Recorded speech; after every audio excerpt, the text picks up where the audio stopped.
امریکہ کے پاس 200 دن کے پیٹرول تیل کے ذخائر موجود ہیں۔ مطلب اگر کوئی بھی کنٹری امریکہ کو ایک قطرہ بھی پیٹرول ایکسپورٹ نہ کرے تو پھر بھی وہ 200 دن تک اپنے ملک کو چلا سکتے ہیں۔ اور جاپان کے پاس 470 ملین بیرلز کے ذخائر موجود ہیں۔ جاپان نے 1978 میں یہ اپنا اسٹریٹجک ریزروز بنایا تھا۔ امریکہ، جاپان، یورپ، برطانیہ، ترقی یافتہ جتنے بھی ممالک ہیں، انہوں نے یہ 70 کی دہائی کے بعد اسٹریٹجک ریزروز کیوں بنائے، یہ بہت دلچسپ ہے۔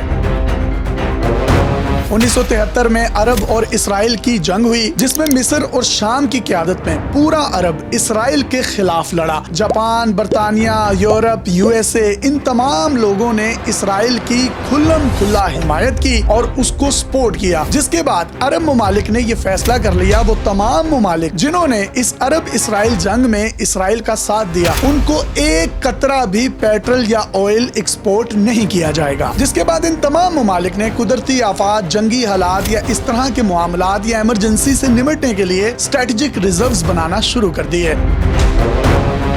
چائنا ایک انتہائی غریب ملک تھا جس نے 2000 کے بعد ترقی کرنا شروع کی۔ اس نے 2004 میں اپنے اسٹریٹجک ریزروز بنائے۔ اس وقت چائنا کے پاس ایک رپورٹ کے مطابق 1.13 بلین بیرل کے ذخائر موجود ہیں۔ عالمی توانائی ایجنسی کے رکن ممالک جیسے اسپین، اٹلی، فرانس، جاپان اور USA وغیرہ، ان کے پاس 1.2 بلین بیرل ذخائر موجود ہیں، جبکہ صرف چائنا کے پاس 1.13 بلین بیرلز کے ذخائر موجود ہیں۔ چائنا اتنا بڑا ہے، اگر اس کو ایک قطرہ بھی پیٹرول آئل کا عرب ممالک سے نہیں آئے گا تو پھر بھی کم از کم وہ 1 سال کے لیے اپنے ملک کو چلا سکتے ہیں۔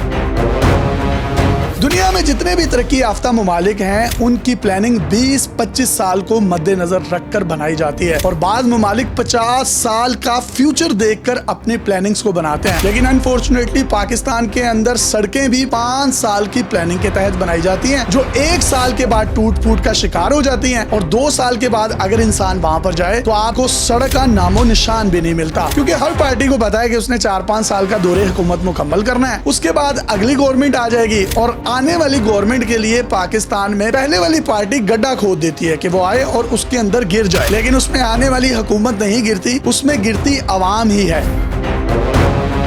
جس طریقے سے یہ پیٹرول مہنگا ہوا ہے، اگر ہمارے پاس اسٹریٹجک ریزروز 1 سال کے ہوتے یا کم از کم 6 ماہ کے ہوتے تو ہو سکتا تھا حکومت عوام کو میکسیمم ریلیف دیتی یا ان ریزروز کو استعمال کیا جاتا۔ ہم اس خطے میں موجود ہیں جہاں پر ہمارے مغرب میں دوست نما دشمن افغانستان بیٹھا ہوا ہے، مشرق میں ہمارا ازلی دشمن انڈیا بیٹھا ہوا ہے، اور پچھلے 20 سال سے ہم حالت جنگ میں ہیں۔ اللہ نہ کرے اگر پاکستان پر کوئی اس طرح کی ناگہانی آفت آ گئی تو ہم 15 سے 20 دن سے زیادہ اپنے ملک کو رن نہیں کر سکیں گے۔ یہ ایک شاندار موقع ہے حکومت کے لیے کہ اپنے نیشنل انٹرسٹ میں اپنے اسٹریٹجک ریزروز کو بڑھانے کے لیے جو کچھ بھی حکومت کر سکتی ہے وہ کرے۔ وہ بیوروکریسی کے خرچوں کو کم کرے، ان کی عیاشیوں کو کم کریں، اور کفایت شعاری کی مہم کو لانگ ٹرم میں لے جائے، تاکہ اس سے بچنے والا جتنا بھی پیسہ ہے وہ ہم اپنی بقا اور اپنے اسٹریٹجک ریزروز کو بڑھانے کے لیے استعمال کر لیں، جس سے ہماری آنے والی نسلیں سیکیور ہو جائیں گی۔